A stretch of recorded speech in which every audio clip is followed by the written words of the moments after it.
Ici, on est dans le Negev. Nous sommes des Bédouins, des vrais Bédouins. Et cette terre, c'est notre sang.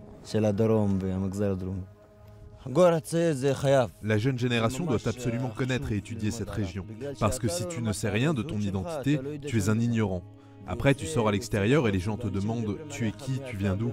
Et toi, tu dis « J'en sais rien. »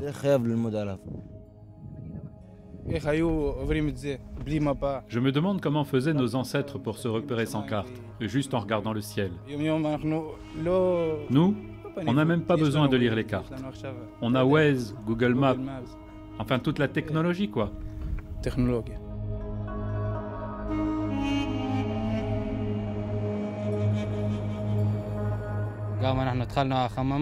Je ne connaissais personne dans cette école au début de l'année. Maintenant, j'ai 30 nouveaux amis. C'est une sacrée expérience de sortir avec eux dans le désert, d'étudier ensemble. On travaille dur, mais on forme un vrai groupe.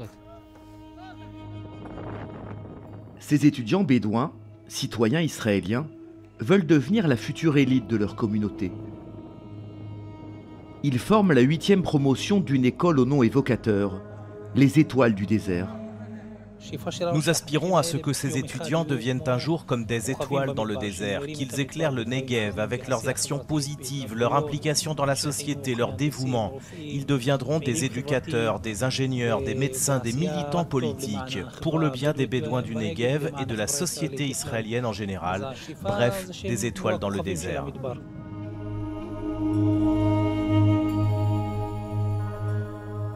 À une centaine de kilomètres plus au nord, dans l'enceinte d'un kibboutz, voici le campus des Étoiles du désert.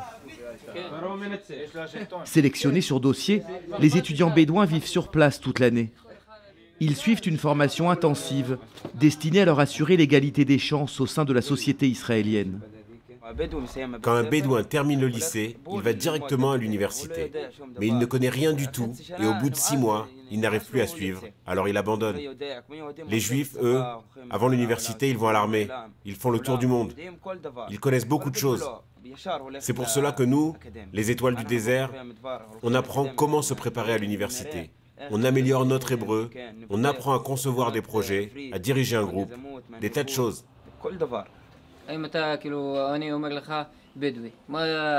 Si vous dites à n'importe qui dans la rue, à quoi vous pensez si je vous dis le mot bédouin? Il vous dira les armes, la drogue, le crime, les problèmes, le cliché des bédouins quoi. Eh bien nous, on veut changer ce cliché.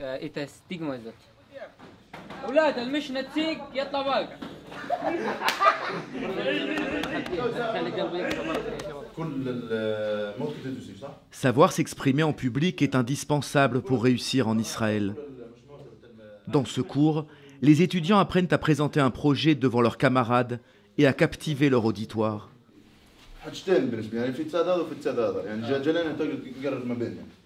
L'enseignante juge avant tout la forme, la qualité de l'expression, la gestuelle, le charisme. Vous avez vu comment il a placé ses mains au début? Comme ça. Et comment il a terminé? Comme quelqu'un qui fait un vrai discours. Comment tu t'es senti, Nassim? J'ai ressenti une bonne énergie. Se tenir debout devant les gens, leur donner des explications, j'aime bien. Quand je commence, je ressens comme des papillons dans le ventre, puis au bout d'un moment, j'arrive à me libérer et je me sens vraiment bien. Je vais vous dire quelque chose sur le trac et les papillons dans le ventre. Cela ne s'arrête jamais. Même moi, j'ai ressenti cela quand j'ai commencé mon cours ce matin. Et pourtant, je fais cela depuis des années. Je voulais aussi vous dire de faire attention au temps. Il ne faut pas parler trop longtemps. Quand vous prendrez l'habitude, vous sentirez vous-même à quel moment il faut s'arrêter de parler. L'équipe des Étoiles du désert, composée essentiellement d'enseignants juifs, ambitionne de transmettre aux jeunes bédouins les codes de la société israélienne. Cela fait partie de la formation pour devenir un dirigeant. On n'apprend pas cela dans les écoles où l'autorité s'exerce de manière très formelle, très rigide, du style « oui mon commandant ». Alors, je leur apprends à ne pas être trop raide, à paraître décontracté, à sourire, à se servir de leurs mains. On leur apprend aussi à poser des questions, pas seulement à donner une conférence. Ce genre d'exercice en groupe renforce les muscles de l'aptitude à travailler en groupe. Et le groupe, c'est le nouveau monde.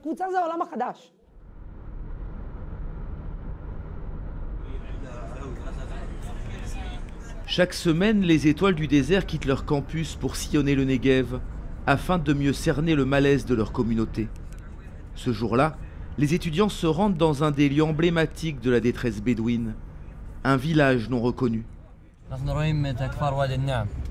on voit le village non reconnu, Wad el-Nab. Environ 15 000 personnes habitent ici, et elles n'ont aucun droit. Elles n'ont même pas le droit de construire.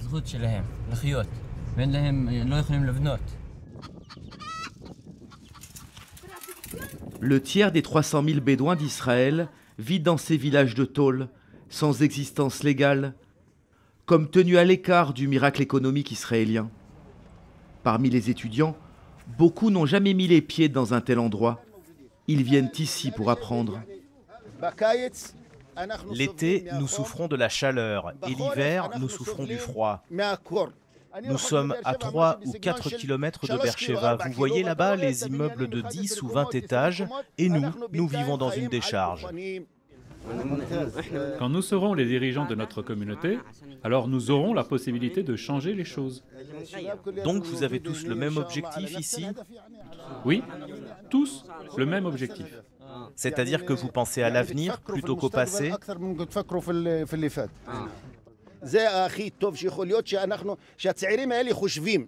Ces jeunes-là réfléchissent, et c'est ce qui peut nous arriver de mieux. Le fait même qu'ils réfléchissent, c'est le début de la construction. Ils posent les fondations. Cela nous réjouit parce que nous aussi, nous avons essayé de prendre les commandes et nous avons échoué. Alors je leur souhaite beaucoup de réussite.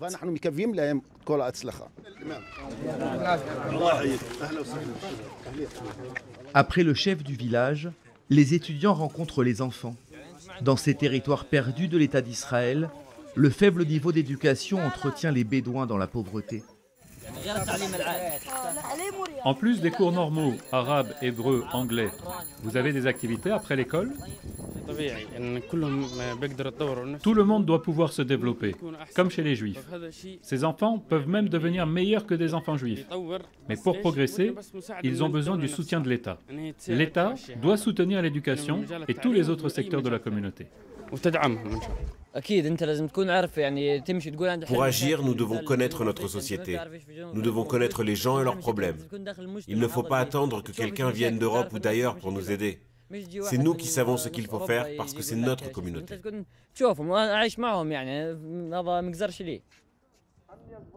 Les villages non reconnus se retrouvent au cœur d'un conflit explosif entre les Bédouins et l'État d'Israël.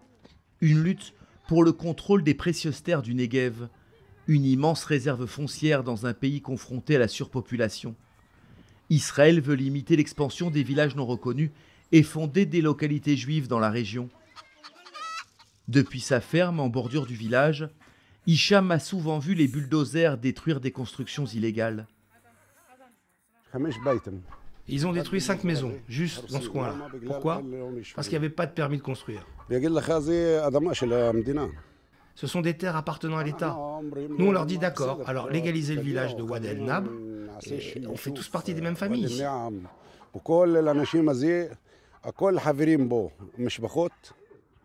Pour conserver la maîtrise du Negev, Israël incite les populations bédouines à se sédentariser dans des villes officielles.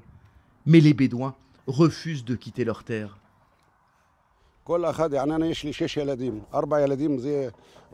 Chaque famille ici a au moins 6 enfants. Moi, j'ai 4 enfants qui vont bientôt se marier. Comment je vais les loger? Dans un immeuble à plusieurs étages?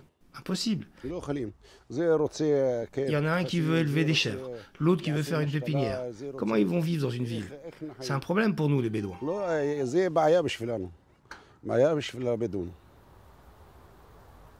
Cet hiver, la bombe à retardement des villages non reconnus a explosé au visage de la société israélienne. Des semaines durant, des centaines de Bédouins ont manifesté pour obtenir la légalisation des villages du Negev. Au cœur de ce mouvement de colère, parfois violent, une jeunesse rebelle, hostile à l'État d'Israël. Nous sommes des Palestiniens et nous sommes sur cette terre depuis longtemps. C'est notre terre et ils veulent nous la voler. Ils nous disent « partez d'ici ». Mais nous sommes chez nous ici, les Bédouins, et nous ne partirons pas. Une défiance aux antipodes de la démarche d'intégration des Étoiles du désert. D'ailleurs, l'école n'a pas toujours bonne presse parmi les contestataires. Certains l'accusent de trahir la cause bédouine. Un jour, j'ai donné une conférence dans cette école sur la question de l'identité. Et j'ai constaté un fossé entre la manière dont ces gens pensent et comment ces jeunes-là pensent. Quelle différence?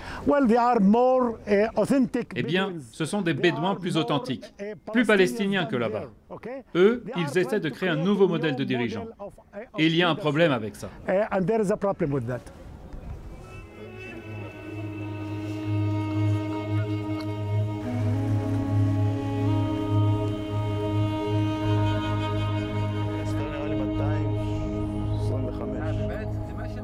Nassim n'a pas le sentiment de trahir sa communauté en étudiant avec les Étoiles du désert. Pour lui, la réalité bédouine ne se résume pas aux villages non reconnus, ni à la négligence des pouvoirs publics. Nous arrivons à Rahat. On peut dire que c'est la capitale des Bédouins. Elle compte entre 80 et 85 000 habitants. Ça, c'est la maison des associations de Rahat. On y trouve absolument tout. Des cours, des spectacles, du sport. Là, on est au centre-ville. Vous voyez, il y a des banques, des pharmacies. On ne manque de rien dans cette ville, sauf peut-être d'un McDo. Rahat, la vitrine d'une minorité bédouine bien intégrée, sédentarisée, prospérant au sein de l'État d'Israël. Partout, de nouveaux quartiers sortent de terre, avec leurs mosquées étincelantes et leurs jardins publics. Pour lutter contre la flambée de la criminalité et la persistance de la pauvreté, le gouvernement israélien vient de lancer un plan d'investissement massif pour les villes bédouines et promis la reconnaissance d'une dizaine de villages du Negev. Nassim croit au début d'une ère nouvelle pour les Bédouins d'Israël et il veut accompagner le mouvement.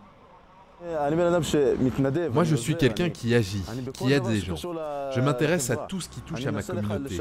J'essaie de faire fonctionner ensemble les communautés arabes et juives. C'est quelque chose de très difficile à faire et cela ne peut pas réussir d'un seul coup. Sinon, je l'aurais fait tout de suite, évidemment.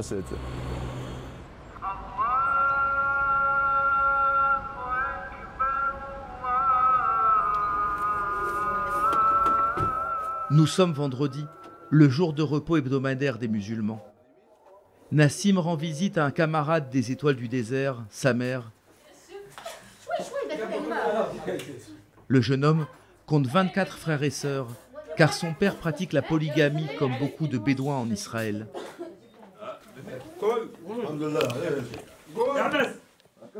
Les hommes déjeunent entre eux, assis à même le sol, selon l'antique tradition bédouine.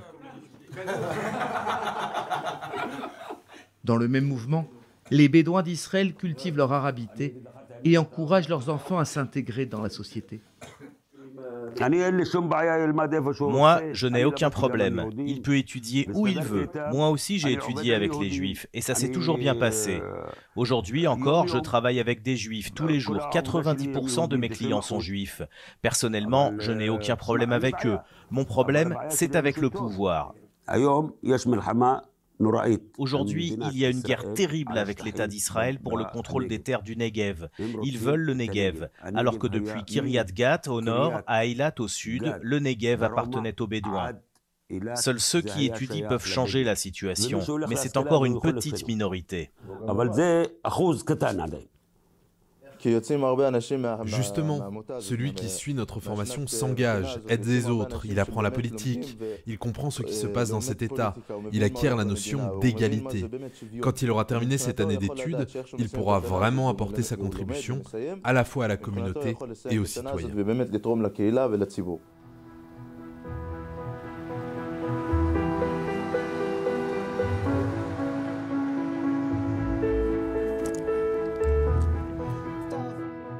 Les Étoiles du désert se déclinent au féminin. L'année de formation des jeunes bédouines mêle également cours magistraux et exploration de la société israélienne, comme cette visite guidée d'un quartier juif orthodoxe de la banlieue de Tel Aviv. En Israël, les communautés religieuses se croisent sans jamais vraiment se rencontrer.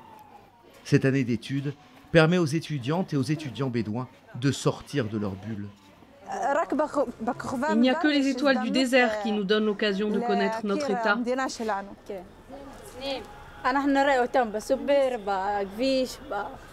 On les voit au supermarché, sur la route, à l'université. Mais on voudrait savoir qui ils sont vraiment.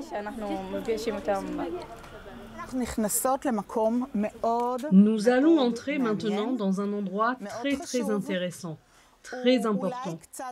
Peut-être un peu triste aussi, mais dont on tire beaucoup de fierté. C'est un mémorial de garçons morts durant les guerres. Visiter un mémorial de l'armée israélienne n'a rien d'anodin pour ces étudiantes, car elles sont arabes et musulmanes, comme ceux qu'affrontaient ces soldats morts pour la patrie. Moi, j'ai vu avant tout des gens ordinaires. J'ai regardé ces photos et je me suis dit, et si c'était mes frères qui étaient morts, que ressentiraient mes parents? C'est vrai qu'ils menaient une guerre contre les Arabes, mais au bout du compte, nous sommes tous des êtres humains. Et on peut dire ce qu'on veut, maintenant on habite tous ensemble, il faut faire avec, c'est comme ça.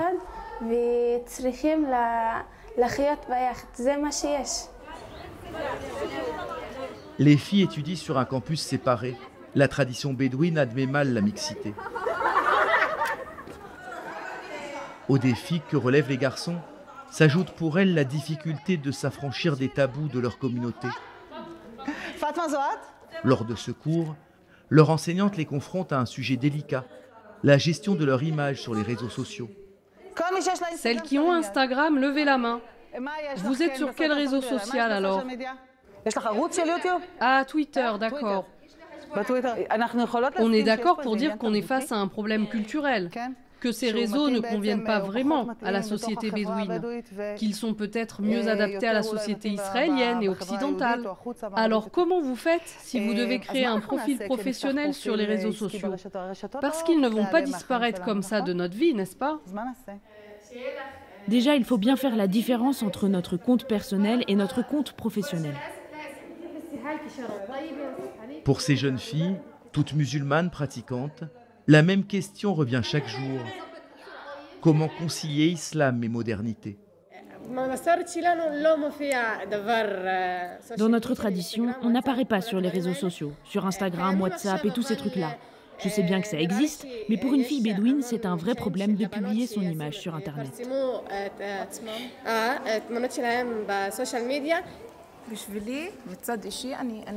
Moi, personnellement, je publie des photos de moi.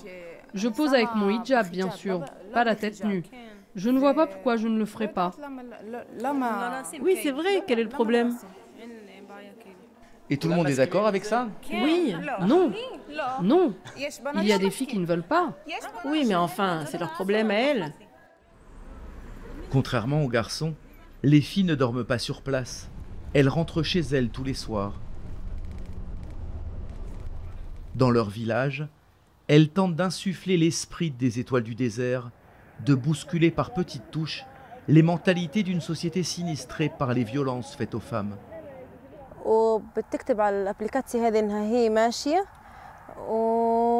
Je voulais créer une application qui permette à une fille qui veut marcher de se signaler.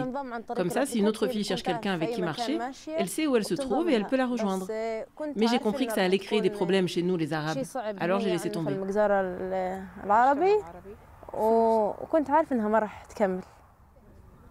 Dima a abandonné son idée car le simple fait de marcher entre filles pose problème dans la société bédouine.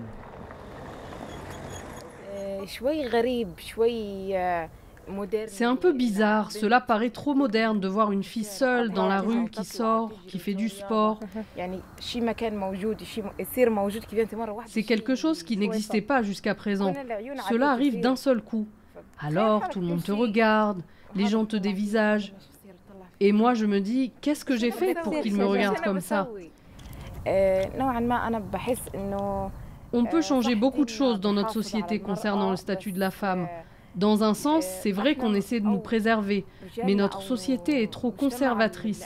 On ne donne pas à la femme assez de liberté pour qu'elle puisse s'exprimer ou faire ce qu'elle veut.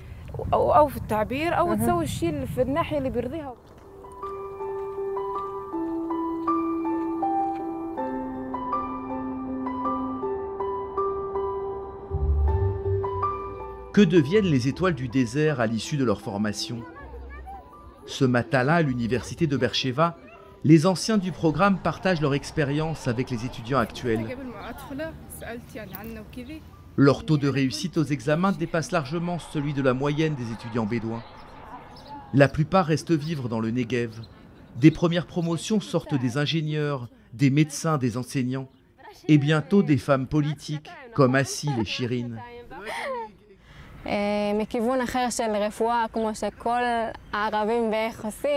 J'ai choisi une autre direction que la médecine, par exemple, où vont beaucoup d'Arabes. Je suis rentrée dans un domaine auquel je n'aurais jamais pensé, la politique et l'action publique.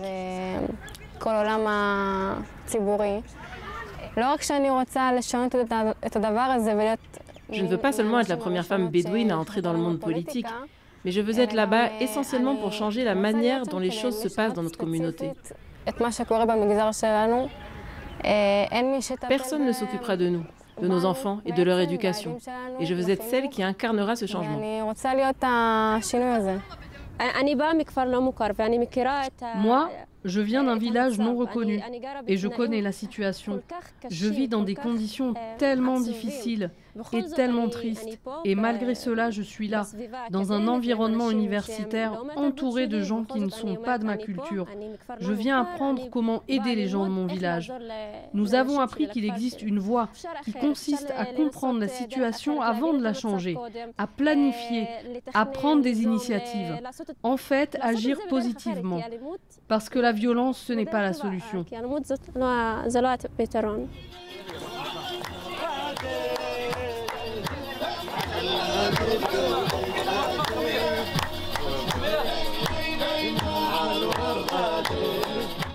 Dans la tente plantée sur le campus, les étoiles du désert organisent souvent des fêtes à la mode bédouine. Ils préparent des plats traditionnels cuits au feu de bois et dansent sur de la musique arabe avec leurs éducateurs juifs. Au-delà des horizons professionnels qui s'éclaircissent, ces étudiants vivent une rare expérience de coexistence.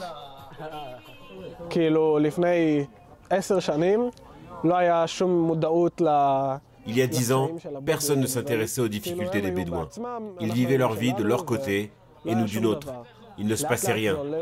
Petit à petit, il y a eu une prise de conscience. Le fait même qu'un jeune juif comme moi puisse travailler dans un endroit comme celui-ci pour aider les Bédouins, cela montre bien qu'un processus est en cours.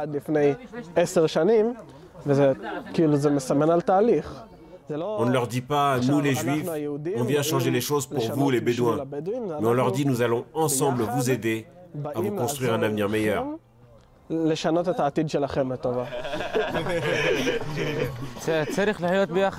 faut vivre ensemble, il faut avancer main dans la main pour avoir de l'influence, pour aider les gens. Parce que lui tout seul, il ne peut rien faire. Et moi tout seul, je ne peux rien faire non plus. J'ai besoin de force, j'ai besoin d'aide pour influencer la société et pour apporter du bien à toutes ces cultures en Israël. Les étoiles du désert n'espèrent au fond qu'une seule chose, qu'au terme de cette année d'études et de rencontres, ils puissent prendre toute leur place au sein de la singulière société israélienne.